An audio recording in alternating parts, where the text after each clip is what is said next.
தினம் 19/1/2021 அன்று சென்னை ரிப்பன் மாளிகை முன்பு உண்ணாவிரதம் இருந்த அந்த தூய்மை பணியாளர்களை அன்றைய எதிர்கட்சி தலைவராக இருந்த இன்றைய தமிழக முதலமைச்சராக இருக்கக்கூடிய மரியாதைக்குரிய தமிழக முதலமைச்சர் அவர்கள் சந்தித்து அந்த போராட்டத்திற்கு ஆதரவு சொன்னார். அது மட்டுமல்ல, அந்த போராட்ட களத்திலேயே வந்து அமர்ந்து அந்த தூய்மை பணியாளர்களுடன் அமர்ந்து புகைப்படம் எடுத்துக்கொண்டு நான் ஆட்சிக்கு வந்தால், நான் தமிழ்நாட்டினுடைய முதலமைச்சர் ஆனால் இந்த தூய்மை பணியாளர்கள் அனைவரையும் நிரந்தரப்படுத்துவேன் என்று வாக்குறுதி கொடுத்தார். அந்த வாக்குறுதி மட்டுமல்ல, தேர்தல் வாக்குறுதி 285 படி அவர்களை நாங்கள் நிரந்தரப்படுத்துவோம் என்று தேர்தல் வாக்குறுதி 285 அந்த போராட்ட களத்திலேயே அவர் அறிவித்தார். யார் இந்த தூய்மை பணியாளர்கள்?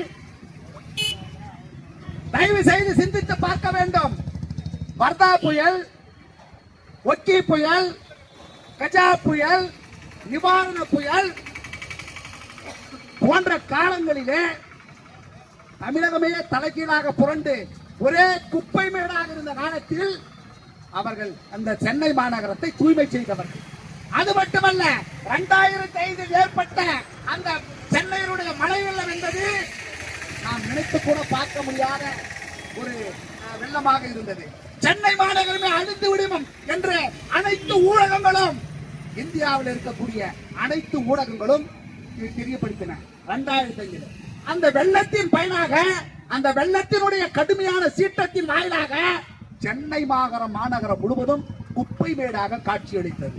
அந்த குப்பை மேட்டை அவர்கள் சரி செய்து தூய்மை செய்து அப்போதைய முதலமைச்சராக இருந்தவரிடம் பாராட்டை பெற்றவர்கள் இந்த தூய்மை பணியாளர்கள். 2005 ஆண்டு அப்போதைய முதலமைச்சராக இருந்த செல்வி ஜெயலலிதா அவர்களிடம் பாராட்டை பெற்றவர்கள் அந்த தூய்மை பணியாளர்கள்.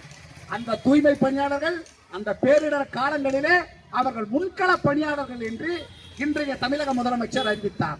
அவர்கள் முன்கள பணியாளர்கள் இல்லை, அவர்கள் முன்கள படை வீரர்கள் என்று இன்னும் ஒருபடி மேலாக சென்று தமிழ்நாடு முதலமைச்சர் அவர்கள் அன்றைய காலகட்டத்திலே அறிவித்தார். அப்படிப்பட்ட அந்த பாதிக்கப்பட்ட மண்டலத்தில் இருக்கக்கூடிய 3000 தூய்மை பணியாளர்களும் நிரந்தரப்படுத்த வேண்டும் என்று சென்னை உயர்நீதிமன்றத்திலே வழக்கு தொடர்ந்து சென்னை உயர்நீதிமன்றம் தீர்ப்பளித்து அந்த சென்னை உயர்நீதிமன்றத்தின் தீர்ப்பை சென்னை மாநகராட்சி நிறைவேற்றாத காரணத்தால் அந்த வழக்கு தீர்ப்பாயத்தில் உள்ளது. அந்த வழக்கு இன்று வரை தீர்ப்பாயத்தில் இருந்து கொண்டிருக்கிறது. அப்பேற்பட்ட இந்த சூழ்நிலையில இவர்கள் ராம்கி என்கிற அந்த ஆந்திராவினுடைய நிறுவனத்திற்கு இவர்கள் தாரை பார்த்து விட்டார்கள். ஒரு வருடத்திற்கு சென்னை மாநகரத்தில் பணி செய்யக்கூடிய அந்த தூய்மை பணியாளர்களுக்கு மாதம் 23,500 ரூபாய் என்கிற போது வருடத்திற்கு 80 கோடி ரூபாய் தான் செலவாகிறது.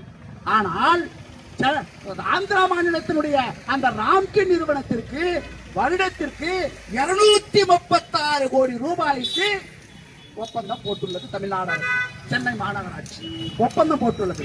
ஆனால் சென்னை மாநகராட்சியே 23,500 ரூபாய் வழங்கும் போது 80 கோடி மட்டும்தானே ஆகிறது. எதற்காக நீங்கள் தனியாரிடம் அந்த மாநகராட்சியுடைய தூய்மை பணியாளர்களை ஒப்படைக்க வேண்டும்? அதுவும் இல்லாமல் 236 கோடி 3 மடங்கு அதிகமாக கொடுத்து அந்த சென்னை மாநகராட்சியில் பணி செய்திருக்கக்கூடிய தூய்மை பணியாளர்களை நீங்கள் விலக்கி விற்பது நியாயம்தானா? அது மட்டுமல்ல, அந்த ராம்கி நிறுவனம் சொல்கிறது, நாங்கள் அந்த தூய்மை பணியை எடுக்கும் பட்சத்தில் ஒருவருக்கு 15,000 ரூபாய் மட்டும்தான் கொடுக்கப்படும் என்று சொல்லப்படுகிறது. என்ன அநியாயம்! மாநகராட்சி எடுத்துக்கொண்டிருக்கும் போது 23,500 ரூபாய் ஒருவருக்கு மாத சம்பளம்.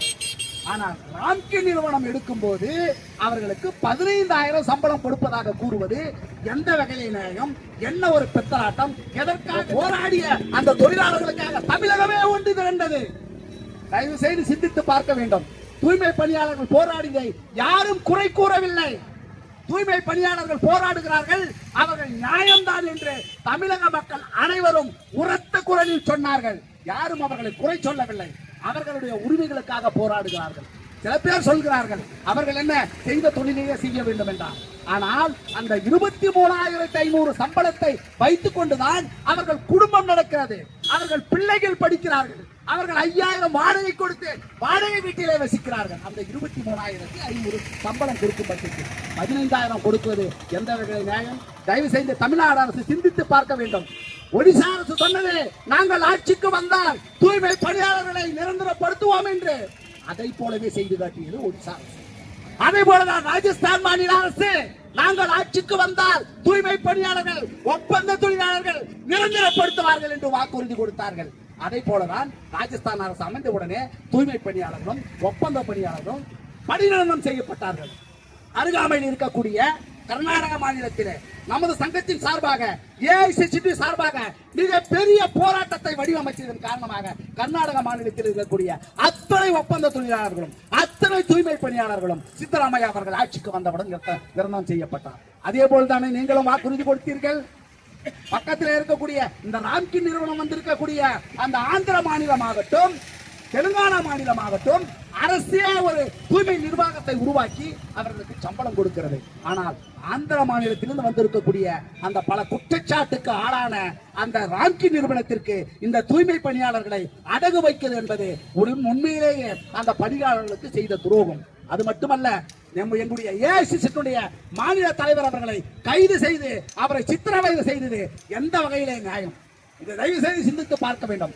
ஒரு வழக்கறிஞர், சீனியர் வழக்கறிஞர், அகில இந்திய தொழிற்சங்க மையத்தினுடைய மாநில தலைவர் பாரதி அவர்களை கைது செய்தது எந்த வகையிலே நியாயம்? அவர் மீது பொய் வழக்கு போட்டது எந்த வகையிலே நியாயம்? அவர் எதற்காக போராடினார்? சட்டம் ஒழுங்கு சீர்குலைப்பதற்காக அவர் போராடினார். அந்த தூய்மை பணியாளர்கள் நிரந்தரப்படுத்த வேண்டும். தமிழ்நாடு முதலமைச்சர் அவர்கள் நீங்கள் அறிவித்துள்ளீர்கள். 255வது தேர்தல் அறிக்கையிலே நீங்கள் சொல்லியுள்ளீர்கள். ஆகையால் அவர்களை பணி நிரந்தரம் செய்யுங்கள் என்று போராடியவர் மீது, மாநில தலைவர் மீது, அகில இந்திய தொழிற்சங்க மைய கவுன்சிலுடைய மாநில தலைவர் மீது பொய் வழக்கு போட்டு அவரை சிறையில் அடைத்தது நியாயம்தானா? இதையெல்லாம் கண்டித்துதான் இன்று தமிழ்நாடு முழுவதும் அகில இந்திய தொழிற்சங்க மைய கவுன்சில் ஏஐசிசி சார்பாக நாங்கள் இப்பேற்பட்ட ஒரு போராட்டத்தை வடிவமைக்கிறோம். தலைவர்கள் மீது போடப்பட்டுள்ள அத்தனை குற்றச்சாட்டுகளையும் வாபஸ் பெற வேண்டும். ஒப்பந்த தொழிலாளர்கள் இருக்கக்கூடிய அந்த தூய்மை பணியாளர்களை நிரந்தரப்படுத்த வேண்டும். அவர்களுக்கு உரிய வழிவகையை செய்ய வேண்டும். அதற்கு தமிழக அரசு உடனடியாக தலையிட்டு சென்னை மாநகராட்சியை கண்டிப்பதோடு மட்டுமல்ல, அவர்களுக்கு அறிவுரை கூறி, நம்முடைய தமிழ்நாடு முதலமைச்சர் அவர்கள் அந்த சென்னை மாநகராட்சிக்கு அறிவுரை கூறி அவர்களை நிரந்தரப்படுத்த வழிவகை செய்ய வேண்டும் என்று கேட்டுக்கொண்டு இந்த போராட்டம் தொடரும். தமிழகம் முழுவதும் நடைபெற்றுக் கொண்டிருக்கக்கூடிய இந்த போராட்டம் இந்த அளவில் நிற்காது. மிகப்பெரிய அளவில் அந்த தூய்மை பணியாளர்கள், அந்த ஒப்பந்த தொழிலாளர்கள் பணி நிரந்தரம் கிடைக்கும் வரை நாங்கள் போராடுவோம். அவர்களுக்காக அகில இந்திய தொழிற்சங்க மைய கவுன்சில் ஏஐசிசி என்றென்றும் துணை நிற்கும் என்று கூறிக்கொண்டு எனக்கு பேச வாய்ப்பளித்த அத்தனை நல்ல உள்ளங்களுக்கும் நான் சார்ந்திருக்கக்கூடிய அகில இந்திய தொழிற்சங்க மைய கவுன்சில் ஏஐசிசி தருமபுரி மாவட்ட குழு சார்பாக என் புரட்சிகர வணக்கத்தையும் வாழ்த்துக்களையும் உரித்தாக்கிக் கொண்டு விடைபெற்றுக் கொள்கிறேன். நன்றி, வணக்கம் தோழர்களே.